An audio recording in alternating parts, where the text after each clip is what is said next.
అత్యంత కృపగలిగిన యేసు క్రీస్తు నామంలో వాక్యాన్ని వింటున్న బిడ్డలందరినీ కూడా దేవుడు సమృద్ధిగా దీవించి ఆశీర్వదించునుగాక. ఆమేన్. ప్రియ దేవుని బిడ్డలారా, ఆకాను జీవితంలో ఆకూరు లాంటి బాధలు, శ్రమలు రావడానికి కారణమేమిటి అని మనం ధ్యానిస్తూ మొదటి కారణాన్ని మనం ధ్యానించాం నిన్నటి ఉదయకాల సమయంలో. మొదటి కారణం, అతడు నాయకుడైన యెహోషువ మాట వినలేదు అని మనం విన్నాం.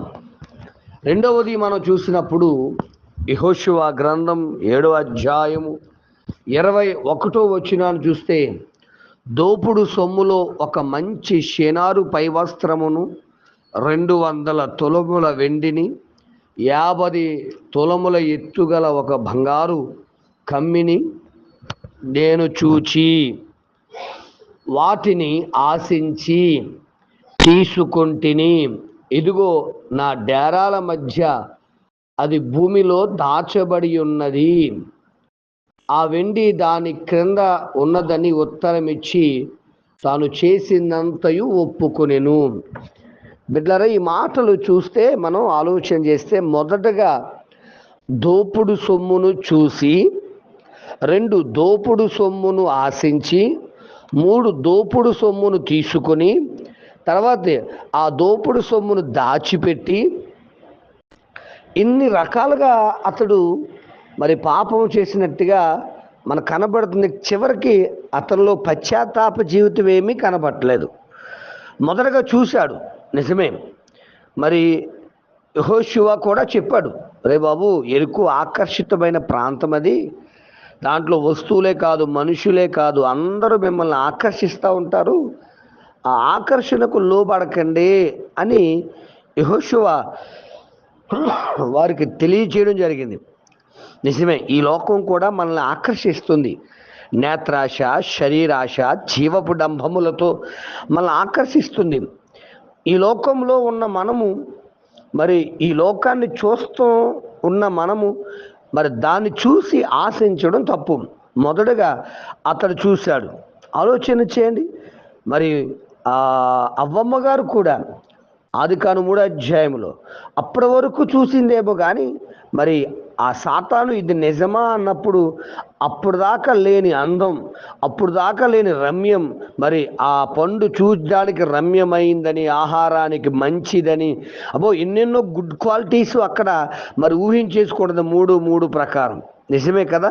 నీ జీవితంలో పాపాన్ని చూసినప్పుడు నీ జీవితంలో ఆ పాపం ఎంతో అందంగా కనపడుతూ ఉంటుంది. జాగ్రత్త, నేను ఒకసారి చెప్పాను, పాపాన్ని చూస్తున్నప్పుడు అందంగా అనిపిస్తుంది, పాపం చేస్తున్నప్పుడు ఆనందంగా ఉంటుంది. పాపము చేసేసిన తర్వాత ఆవేదన మిగిలిస్తుంది నాన్న. కాబట్టి అందంగా ఉంది కదా అని చూస్తూ కూర్చుంటే చాలా భయంకరం. కనుక ముందుగా నీ చూపును సరి చేసుకో. పరిశుద్ధ గ్రంథములో అనేక మంది రకరకాల చూపులు చూసి ఇబ్బంది పడ్డారండి బిడ్డ.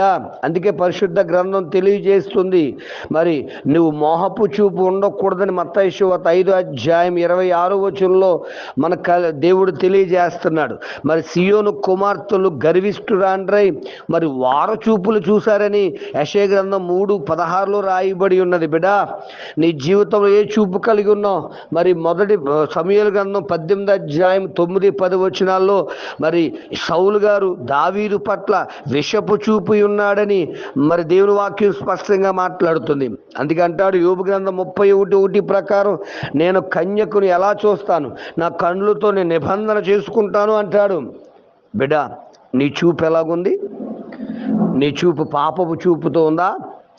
నీ చూపు ఈ నేత్రాశ నీ లోకంలో ఏదో ఆశించాలి అన్నట్టుగా, చూడాలి అన్నట్టుగా తిరుగుతుందా? అందుకే అంటాడు దావీదు కూడా, తన మేడ మీద ఉన్నప్పుడు పైకి చూడవలసినటువంటి కొండల వైపు నా కళ్ళెత్తుచున్నాను, నాకు సహాయం ఎక్కడి నుండి వచ్చును అన్న దావీదు, పైకి చూడాలని అందరికీ చెప్పిన దావీదు కిందకు చూసి పాపంలో పడిపోయిన దావీదు అంటున్నాడు కదా. 119, 37, 38 చరణాలు కీర్తనలు చూస్తే వ్యర్థమైన దాన్ని చూడకుండా కళ్ళు తిప్పే ప్రభు అంటున్నాడు. మీకు అర్థమైంది అనుకుంటున్నాను.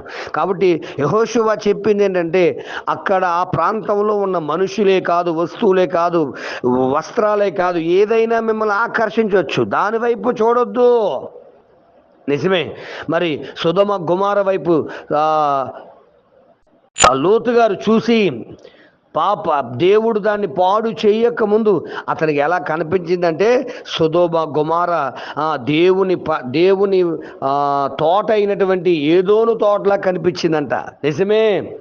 నీ జీవితంలో పాపం నీకు దేవుళ్ళలాగా ఏదేను తోటలాగా కనపడతానే ఉంటుంది, పాడయ్యేంతవరకే. కాబట్టి రెండవ తప్పు ఏదంటే, ఆకాను జీవితంలో ఆకోరులు ఇలాంటి శ్రమలు అతని మీదకు రావడానికి కారణం, రెండవ తప్పు, అతడు ఎరుకోను చూస్తూ ఉన్నాడు, ఎరుకోలో వస్తువులు చూస్తున్నాడు, ఎరుకోలో ప్రాంతంలో ఉన్నటువంటి ఆ పాపమును చూసి మానలేని కన్నులు గలవాడై దాన్ని ఆశించాడు.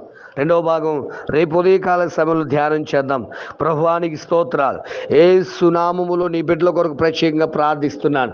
అయ్యా నిజమే, మా జీవితాల్లో శ్రమలు తెచ్చుకోవడానికి కారణం ఈ పాపమును చూస్తూ, పాపములు ఆశిస్తూ, అయ్యా ఏదో చెయ్యాలని ఈ నేత్రాశలో పడిపోతున్నప్పుడు ఆ పాపం మా కళ్ళుకు అందంగా ఉండి అయ్యా మాకు ఆవేదన మిగిలిస్తుందని తెలిసినా ఆగలేక మనుషులు పాడైపోతుండగా క్షమించమని ఈ రోజు నుంచైనా తమ చూపులు సరిచేసుకుంటూ నీ వైపు చూసే జ్ఞానము, కృప ప్రతి బిడ్డకు అనుగ్రహించి భద్రపరిచి మహిమ పొందమని, మీ రాజ్య వ్యాప్తి కొరకు నిలబెట్టమని, భద్రపరిచి కాపుదలిచ్చి స్థిరపరచుమని యేసు నామమున అడుగుచున్నాను తండ్రి, ఆమేన్. ప్రార్థన అవసరం కొరకు నా సెల్ నంబర్ 9866958571. ప్రభు కృప మీకు తోడుగా ఉండును గాక. ఆమేన్.